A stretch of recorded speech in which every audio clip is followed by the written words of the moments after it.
الحمدللہ رب العالمین والصلاة والسلام علی اشرف الانبیاء والمرسلین نبینا محمد وعلی آلہ واصحابہ اجمعین وبعد۔ جدید مناہج کی حقیقت کے آج کے اس حلقے میں انشاءاللہ تبارک و تعالی پہلے سے جو باتیں چل رہی تھیں اس کی تکمیل کریں گے۔ موضوع ہمارا یہ چل رہا تھا کہ کبار علماء بورڈ کی تحقیر کرنا، ان کی تنقیص کرنا کہاں تک درست ہے اور ایسا کرنے والے لوگ کون ہیں۔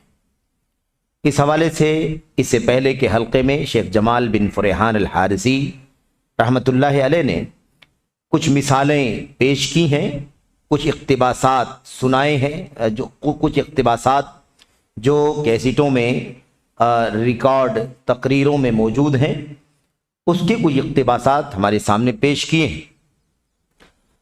سلمان بن فہد العودہ کی کیسٹ حقیقت التطرف اور ایسے ہی الشریط الاسلامی ما لہ و ما علیہ، اس سے 2-3 اقتباسات ہمارے سامنے آئے ہیں، جس سے یہ بات واضح ہوتی ہے کہ یہ اخوانیوں کی، ایسے ہی خارجی سوچ رکھنے والوں کی، تکفیری سوچ رکھنے والوں کی جو رائے ہے اسی کے مطابق یہ لوگ اہل علم کی تنقیص کرتے ہیں، اور وہ چاہتے ہیں کہ علماء دین کی تعلیم اور قرآن کریم کی تفسیر، احادیث کی شرح یا علم سیکھنے سکھانے کے بجائے عوام کے سامنے سیاسی مسائل پر گفتگو کریں۔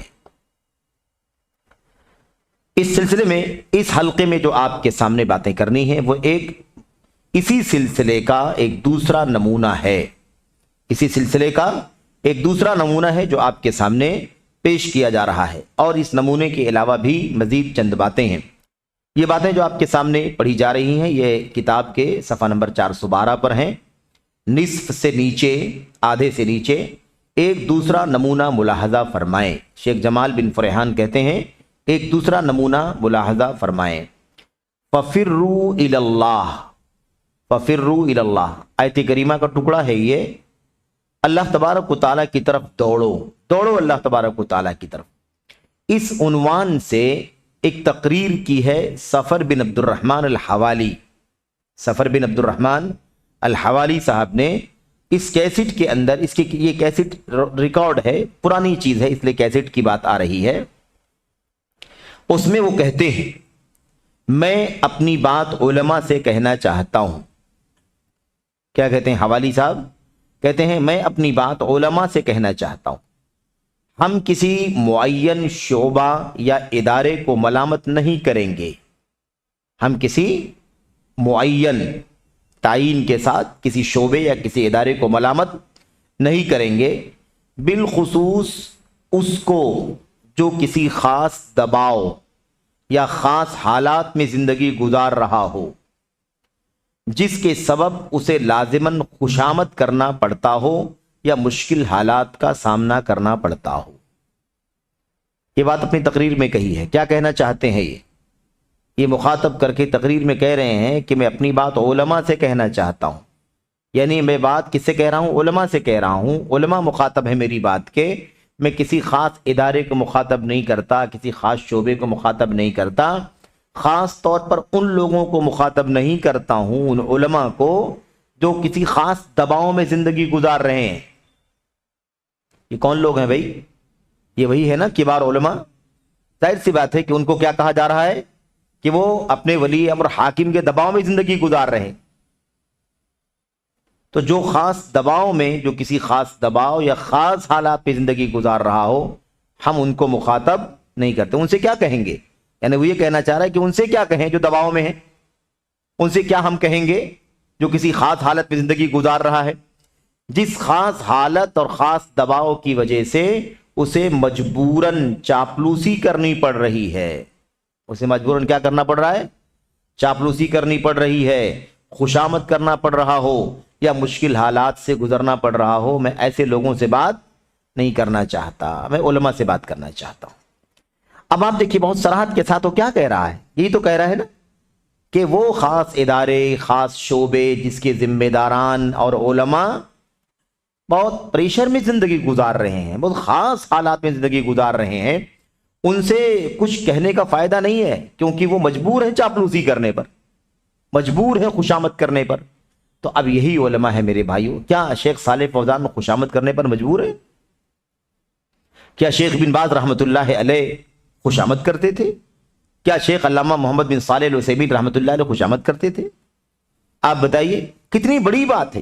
آج جو دیگر علماء ہیں سعودی عرب کے اندر، مثال کے طور پر شیخ اللحیدان ہیں، القدیان ہیں مثال کے طور پر، اور بہت سارے علماء ہیں، یا صالح یا عبدالعزیز آل شیخ جو اس وقت مفتی عام ہیں سعودی عرب کے، کیا یہ سب دباؤ میں زندگی گزار رہے ہیں، خوشامد کر رہے ہیں، چاپلوسی کر رہے ہیں؟ اس طرح سے وہ علماء کو کیا کہتا ہے، یعنی یہ مثالیں ہم نے آج کے حساب سے نام لے لیے، ورنہ جس دور میں یہ بات کہی گئی ہے کئی سالوں پہلے، اس وقت جو علماء تھے ان میں شیخ بن باز رحمۃ اللہ علیہ تھے، شیخ ابن عثیمین تھے، شیخ صالح فوزان تو تھے ہی، شیخ بکر بن عبداللہ ابو زید تھے، شیخ غدیان، لحیدان، عبداللہ المطلق، الرکبان، اور دیگر علماء تھے جو کبار علماء بورڈ کے ممبران تھے، لجنہ دائمہ کے کمیٹی کے ممبران تھے۔ اب یہ اتنی صراحت کے ساتھ کہتا ہے کہ بھئی یہ لوگ پریشر میں، دباؤ میں زندگی گزارتے ہیں، خاص حالات میں زندگی گزار رہے ہیں، اس لیے انہیں مجبوراً چاپلوسی کرنی پڑتی ہے، مجبوراً دباؤ میں زندگی گزارنا پڑتا ہے، مشکل حالات کا سامنا کرنا پڑتا ہے۔ تو میں ان سے نہیں مخاطب ہوں، میں دوسرے علماء سے مخاطب ہوں۔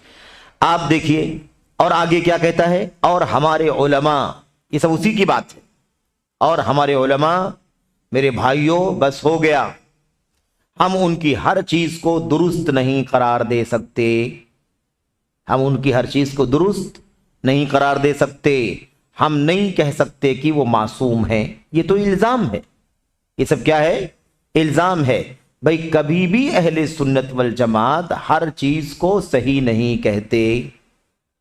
یہ الگ بات ہے کہ حاکم وقت سے کوئی غلطی ہو رہی ہو، کوئی گناہ کا کام ہو رہا ہو، کوئی چوک ہو رہی ہو، اس کو غلط ماننے سے کون انکار کرتا ہے؟ ہم بھی کہتے ہیں جو غلط ہے وہ غلط ہے، لیکن اس بنیاد پر بھڑکانا، اکسانا، جذبات میں لانا، بغاوت کے جھنڈے اٹھانا، یہ کہاں جائز ہے؟ یہ کون کہتا ہے میرے بھائیوں کہ غلطی نہیں کر رہے ہیں؟ ہم ہر بات کو صحیح نہیں مانتے، ہم بھی ہر بات کو صحیح نہیں مانتے، جو بات غلط ہے اس کو غلط کہتے ہیں، غلط کو غلط کہتے ہیں، اس میں شک نہیں ہے، لیکن لوگوں کو اکسانے اور بھڑکانے کے لیے نہیں۔ وہ غلطی ہے تو غلطی کس سے بتاتے ہیں؟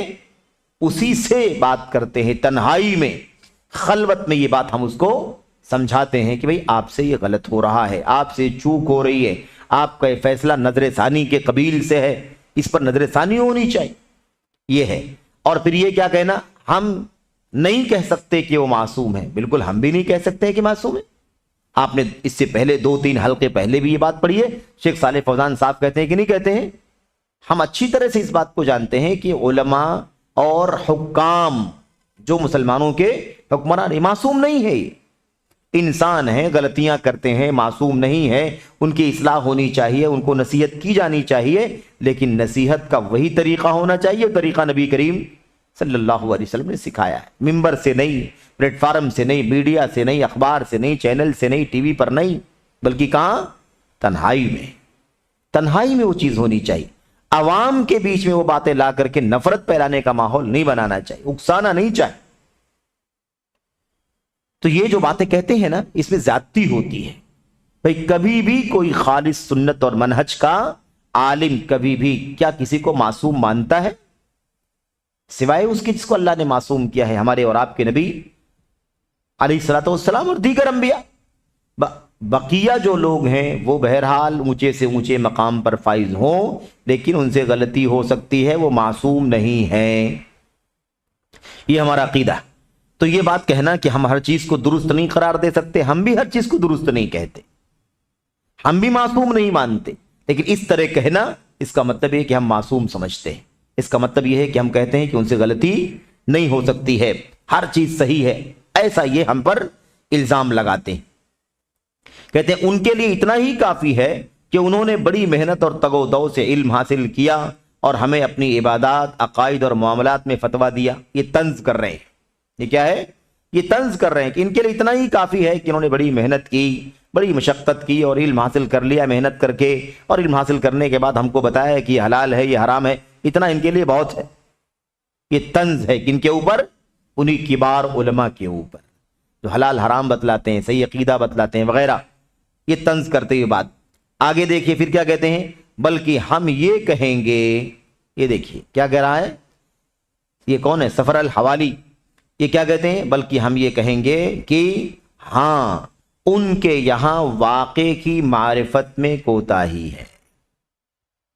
علم بہت ہے، حلال حرام عقیدہ صحیح غلط سب بتاتے ہیں ہم کو کہ کیا غلط ہے کیا صحیح ہے، کیا کرنا چاہیے کیا نہیں کرنا چاہیے، اتنا بہت ہے ان کے لیے، لیکن ان کو سیاست کا علم نہیں ہے۔ کس کا علم نہیں ہے؟ سیاست کا علم نہیں ہے۔ تو سیاست کے میدان کے لوگ بھی تو نہیں ہیں، وہ سیاسی لوگ تھوڑی نا، وہ تو علماء ہے، تو علماء کو علم کی معلومات رہے گی، دنیا کی سیاست کی بات کرنے کی کیا ضرورت ہے؟ ہاں وہ یہ جانتے ہیں کہ اسلامی مملکت میں سیاست کا جو نظام ہے وہ خیر خواہی پر مبنی ہے۔ حاکم، ولی امر، امیر، امام، بادشاہ، خلیفہ، مسلمانوں کا اس کے ساتھ ہمارا معاملہ کیسا ہونا چاہیے یہ بتلاتے ہیں ہمارے علماء کرام۔ لیکن موجودہ جو دنیا کی سیاست ہے اس بارے میں لوگوں کو اکسانے بھڑکانے اور اس کے مسائل بتانے، اس کی رپورٹ دینے والا کام ہمارے علماء کرام نہیں کرتے، یہ ان کا کام نہیں ہے۔ اب جو سیاست اس وقت مثال کے طور پر دنیا میں مسائل گرم ہے نا، مثال کے طور پر فلسطین اور اس کا اسرائیل کا مسئلہ ہے۔ اب اس مسئلے کے جو سیاسی مسائل ہیں ہمیں اس کی باریکیوں کا پتہ نہیں ہے، اس لیے ہم اس پر بات نہیں کریں گے، لیکن اس طرح کے حالات میں مسلمانوں کی کیا ذمہ داری ہے یہ علماء کرام بتلائیں گے۔ جنگ و جدال کے معاملہ کے حالات میں ہمیں کیا کرنا چاہیے، ظالم کے سلسلے میں ہماری کیا ذمہ داری ہے، مظلوم کے بارے میں ہماری کیا ذمہ داری ہے، یہ ہمارا کام ہے۔ جنگ اور فتنے کا ماحول ہو تو ہماری کیا ذمہ داری، یہ علماء کرام ہمیں بتلائیں گے۔ بقیہ جو سیاست کے مسائل ہیں وہ سیاسی لوگ جانتے ہیں، وہ ہمارا کام نہیں ہے، وہ اس کے جو اہل لوگ ہیں وہ اس کو جانتے ہیں کہ اس کی کیا حقیقت ہے۔ اگر ہمارے علماء بھی اپنا علم اور دعوت کا کام، تعلیم و تربیت کا کام چھوڑ کر کے سیاسی مسائل میں الجھ جائیں تو بتائیے کہ مسئلہ پھر کیسے، علم اور دین کا مسئلہ، تعلیم اور تدریس کا مسئلہ کیسے آگے بڑھے گا، اور وہ ذمہ داری کون ادا کرے گا؟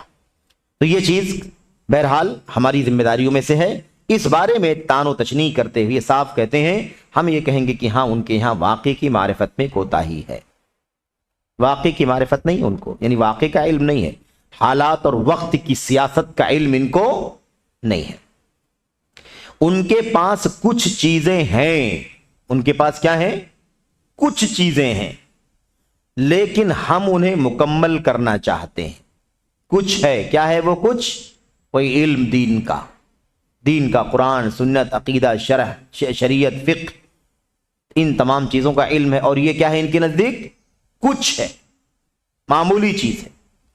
کیا کریں؟ ہم اس کو مکمل کرنا چاہتے ہیں، یعنی ہم سیاست کی باتیں ان کو بتانا چاہتے ہیں اور یہ کہنا چاہتے ہیں کہ سیاست جانو اور سیاسی مسائل پر دنیا کو رہنمائی کرو، تب جا کر کے تم مکمل ہوگے، تم ناقص ہو، انکمپلیٹ، یہ کہنا چاہتے ہیں۔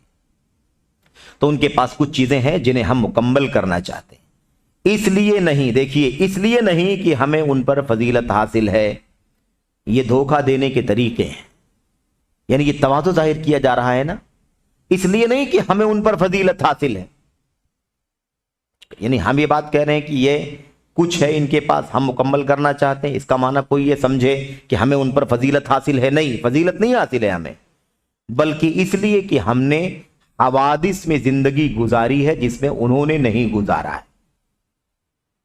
تو جس نے حوادث میں زندگی گزارا ہے وہ حوادث کی بات کرے، آپ نے حوادث میں زندگی گزارا ہے، انہوں نے نہیں گزارا ہے، تو آپ نے جس میں گزارا ہے آپ اس میں بات کیجئے، اور انہوں نے جس میں زندگی گزاری ہے انہیں اس میں بات کرنے دیجئے۔